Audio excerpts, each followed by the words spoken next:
ഇന്ന് ഞങ്ങളുടെ പഞ്ചായത്തിൽ ഭയങ്കര കാറ്റും മഴയായിരുന്നു. കറണ്ടൊന്നുമില്ല. ഉച്ചയോട് കൂടിയിട്ട് 1 മണിയോട് കൂടിയിട്ടാണ് മഴ. കാറ്റാണ് ആദ്യം വന്നത്. ഇത്ര നാളും മഴ പെയ്യാണ്ട് ഇങ്ങനെ വെയിൽ തെളിഞ്ഞ് നിൽക്കല്ലായിരുന്നോ. ഭയങ്കര കാറ്റും മഴയായിരുന്നു. പേടിച്ച് വിറച്ച്. അപ്പോൾ ഇന്ന് രാവിലെ ഞാൻ ഈ താഴത്തെ റബ്ബർ തോട്ടം അതിൻ്റെ ഉടമസ്ഥനോട് എന്നും പറയാറുണ്ടായിരുന്നു, ഈ മരം ഒന്ന് കമ്പറക്കി തരണം. കാരണം നമ്മുടെ വീടിൻ്റെ മുകളിലേക്ക് കിടന്നിരുന്നതേ, കണ്ടോ.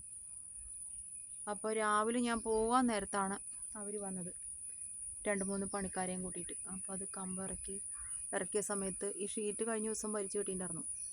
2-3 ദിവസമായി വലിച്ചു കെട്ടിയിട്ടുണ്ടായിരുന്നു. അപ്പോൾ അതൊക്കെ അവർ അഴിച്ചു വെച്ചിട്ട് ഈ കമ്പിറക്കി. ഞാൻ എന്നിട്ട് ഇപ്പോൾ വന്നപ്പോൾ വെള്ളം ഇല്ല, 3-4 ആഴ്ചയായി വെള്ളം വന്നിട്ട്. അപ്പോൾ ഇതിലേക്ക് വെള്ളം കിട്ടിയിട്ടുണ്ടാവുമല്ലോ എന്ന് മഴ പെയ്തിട്ട് നിർത്ത് സന്തോഷിച്ച് വന്നപ്പം ഈ ഷീറ്റ് അവരഴിച്ചിട്ടിട്ട് അത് വീണ്ടും എടുത്ത് കെട്ടിയില്ല. പിന്നെ ഞാനത് ഒരുപാട് ബുദ്ധിമുട്ടിയതുകൊണ്ട് ആ റബ്ബറിൻ്റെ അവിടെയൊക്കെ അങ്ങോട്ടൊക്കെ പോയിട്ട് ഒരു വിധത്തിലൊക്കെ ഞാനത് കെട്ടി വെച്ചിട്ടുണ്ട്. പക്ഷെ അത് ശരിയായൊരു കെട്ടല്ല. ഇനി മഴ പെയ്താൽ വെള്ളം കിട്ടും, നമുക്ക് ആ ഭാഗമൊക്കെ ഒന്നും നനയാതെ ഇരിക്കും.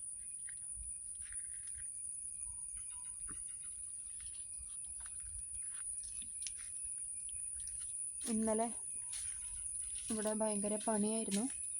ആ വാർക്കട മുകളിൽ കിടന്ന മണൽ കണ്ടോ, അത്രയും മണലുണ്ടായിരുന്നു. അതിറക്കി, എങ്ങനെ കാണാം, അതിറക്കി. പിന്നെ ഞാനും ചേച്ചിയൊക്കെ അങ്ങോട്ട് കൂടിയിട്ട് ഇവിടെ ഉണ്ട് ഒരു 3 കല്ലുകൾ ഇരിക്കണുണ്ടോ ഇവിടെ പോയി.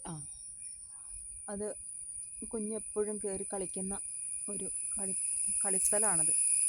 അവിടെ ഒന്ന് വൃത്തിയാക്കി. പിന്നെ ഈ സൈഡ് മാട്ടത്തിലൊക്കെ കുറേ പുല്ലൊക്കെ ഉണ്ടായിരുന്നു. കയ്യാല എന്ന് പറയും കുറേ പേര് മാട്ട എന്ന് പറയും, കുറേ പേര് കയ്യാല മാട്ട എന്ന് പറയും. അങ്ങനെ ഈ പരിസരമൊക്കെ ഒന്ന് വെടുപ്പാക്കി എന്ന് പറഞ്ഞാൽ കാട് കുറച്ച്. ചപ്പ് ചവറ ഇലകളൊന്നും കളയുന്നില്ല, അതവിടെ തന്നെ കിടന്നിട്ട്. ഞാൻ കുറേ സാധനങ്ങളൊക്കെ അവിടെ നട്ടു വെച്ചിട്ടുണ്ട്, അതുങ്ങൾക്കൊരു വളമാകും. അയ്യോ, എന്തൊരു കാറ്റായിരുന്നു അറിയാം. പേടിച്ച് വിറച്ച് അംഗൻവാടിയിൽ ഇരിക്കുമ്പോൾ. ഇവിടെയാണെങ്കിൽ കുഴപ്പമില്ല, നമുക്കിവിടെ പ്രശ്നങ്ങളൊന്നുമില്ല. കാര്യം ഇവിടെ ഒരു വലിയ മരം നിൽക്കുന്നുണ്ട്, കണ്ടോ. ഒരു വലിയ മരം നിൽക്കുന്നുണ്ട്. ഇരുപൂളെന്നൊക്കെ പറയും അതിനെ. പക്ഷെ അത് നമുക്കത്ര ദോഷം ചെയ്യില്ല.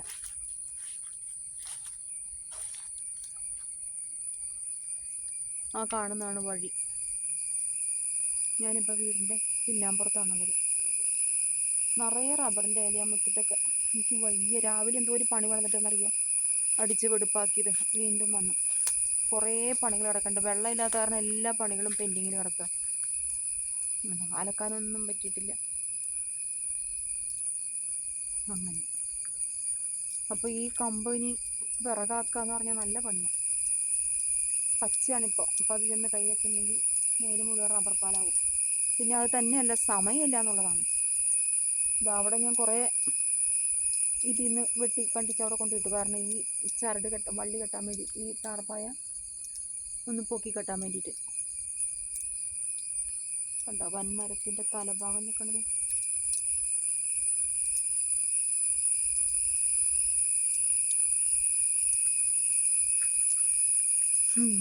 അങ്ങനെയൊക്കെയാണ് കാര്യങ്ങൾ.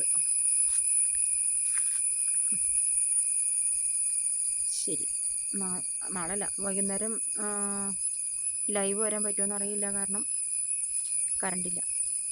പകലായത് കാരണം KCB-കാർ അതെന്തെങ്കിലുമൊക്കെ ചെയ്ത് കണക്ഷൻ തരുമെന്ന് വിചാരിക്കുന്നു. അങ്ങനെ കറണ്ട് വന്നാൽ നമുക്ക് വീണ്ടും ലൈവിൽ കാണാം.